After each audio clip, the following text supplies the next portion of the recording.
بسم اللہ الرحمن الرحیم۔ السلام علیکم ورحمۃ اللہ وبرکاتہ۔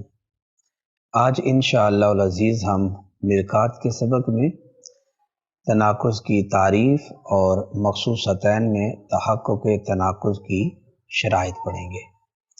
آئیے پہلے ہم آج کے سبق کی عبارت اور اس کا ترجمہ سماعت کرتے ہیں۔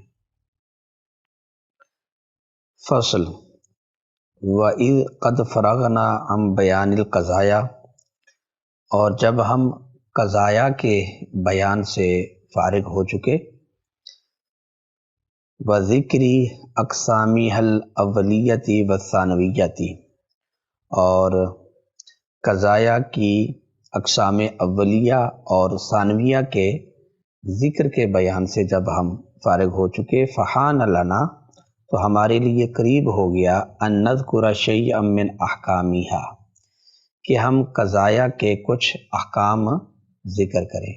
فنقول، تو ہم کہتے ہیں، من احکامہا التناقض والعکوس، کہ قضایا کے احکام میں سے تناقض اور عکوس ہیں۔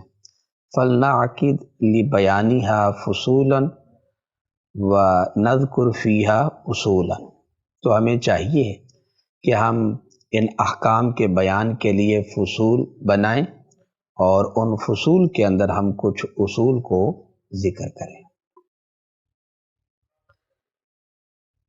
فصل التناقض هو اختلاف القضیتین بالایجاب والسلب بحیث یقتضی لذاته صدق احداہما کذب الاخری وبالعکس۔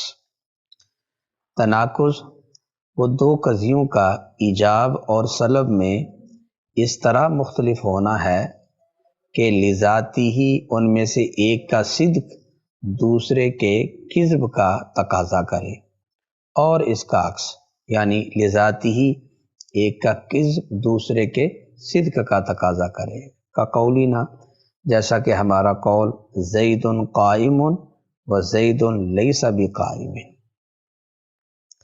وشرطت لتحقق التناقض بین القضیتین المخصوصتین وحدات ثمانیۃ، اور دو مخصوص قضیوں میں تناقض کے تحقق کے لیے 8 وحدتیں شرط قرار دی گئی ہیں۔ فلا یتحقق بدونہا، لہٰذا ان شرائط کے بغیر، ان وحدات کے بغیر تناقض متحقق نہیں ہوگا۔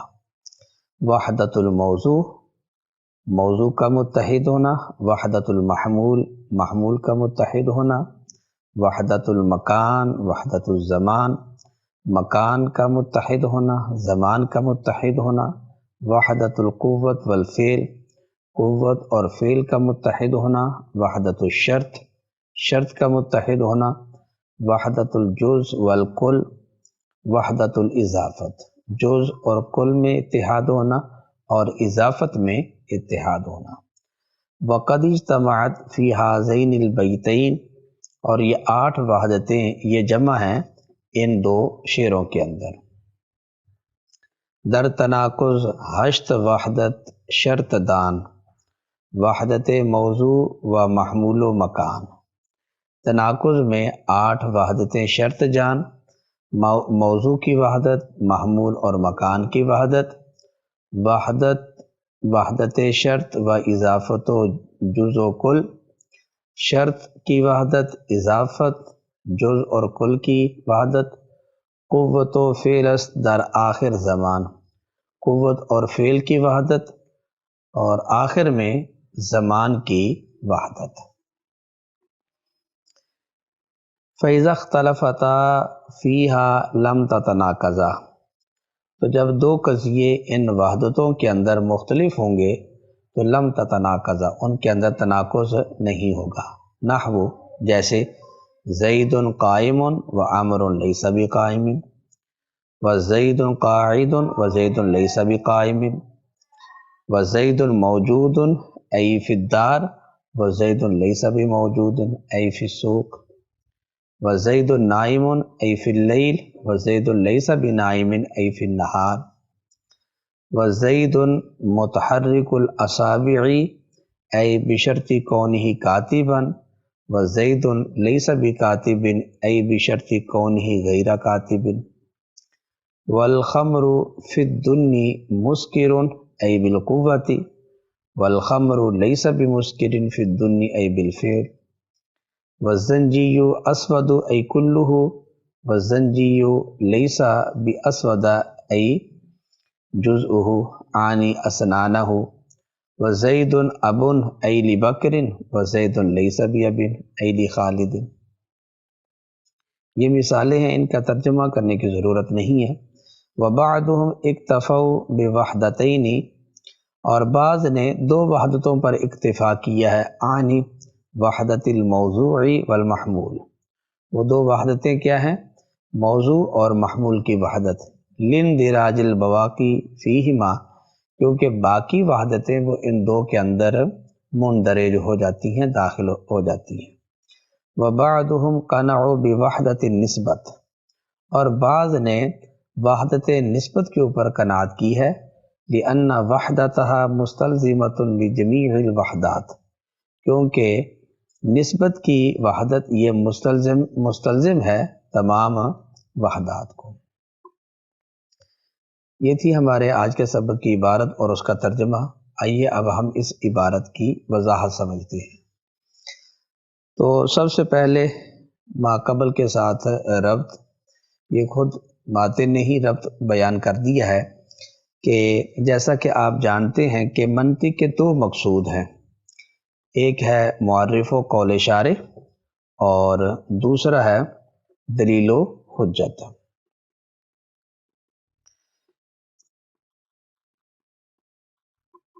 معرف و قول شارح یہ موقوف ہے کلیات خمسہ کے اوپر، تو ہم پہلے کلیات خمسہ کی بحث پڑھی، پھر اس کے بعد ہم معرف و قول شارح یہ ہم پڑھ چکے ہیں۔ یہ جو دوسرا مقصود ہے منطق کا، یہ بھی موقوف ہے قضایا پر، اور نمبر دو قضایا کے احکام پر۔ تو اس سے پہلے ہم قضایا کی بحث پڑھی ہے، اب یہاں سے ہم پڑھیں گے قضایا کے احکام کی بحث، کیونکہ جو منطق کا مقصود ہے دلیل و حجت، یہ قضایا اور قضایا کے احکام پر موقوف ہے۔ تو قضایا کی بحث کے بعد اب یہاں سے ہم قضایا کے احکام کو سمجھتے ہیں۔ تو قضایا کے جو احکام ہیں یہ تین احکام ہیں، ایک ہے تناقض، دوسرا ہے عکس مستوی، اور تیسرا ہے عکس نکیز ہے۔ تو بالترتیب ان تین جو احکام ہیں ان کو ہم دیکھیں گے۔ پہلا تناقض، اور اس کے بعد نمبر دو ہے عکس مستوی، اور پھر نمبر تین عکس نکیز۔ تو آج کے سبق کے اندر ہم تناقض کی تعریف جانیں گے، یہ جو قضیہ کا پہلا حکم ہے اس کی تعریف جانیں گے، اور دوسری بات آج کے سبق کے اندر ہم یہ جانیں گے کہ مخصوصتین میں تناقض کے تحقق کے لیے کتنی اور کون کون سی شرطیں ہیں۔ تو پہلے ہم تناقض کی تعریف دیکھتے ہیں۔ تناقض کی تعریف مصنف نے کی ہے کہ التناقض هو اختلاف القضیتین بالایجاب والسلب بحیث یقتضی لذاته صدق احداہما کذب الاخری وبالعکس۔ تناقض کی تعریف یہ ہے کہ دو قضیوں کا ایجاب سلب میں اس طرح مختلف ہونا کہ ان میں سے ایک کا صدق یہ تقاضا کرے دوسرے کے کذب کا، اور ایک کا کذب یہ تقاضا کرے دوسرے کے صدق کا۔ یعنی مطلب یہ ہے کہ تناقض جو ہوتا ہے دو قضیوں میں ہوتا ہے، اور یہ جو دو قضیے ہوتے ہیں یہ ایجاب سلب میں مختلف ہوتے ہیں، یعنی ایک قضیہ موجبہ ہوگا اور دوسرا قضیہ سالبہ ہوگا، اور یہ ایجاب سلب والا اختلاف ایسا اختلاف ہوگا کہ اگر ہم ان دو قضیوں میں سے ایک قضیہ کو سچا مان لیں تو یہ تقاضا کرے گا کہ دوسرا قضیہ ضرور جھوٹا ہے، اور اگر ہم یہ مان لیں کہ ان میں سے ایک جھوٹا ہے تو یہ تقاضا کرے کہ دوسرا قضیہ وہ ضرور سچا ہے۔ تو ایسا جو ایجاب سلب والا اختلاف ہوتا ہے اس کو تناقض کہا جاتا ہے۔ تو تناقض کی تعریف سے ہمارے سامنے جو چیز آتی ہے، پہلی یہ ہے کہ تناقض جو ہوتا ہے یہ قضیتین میں ہوتا ہے، دو قضیوں میں ہوتا ہے،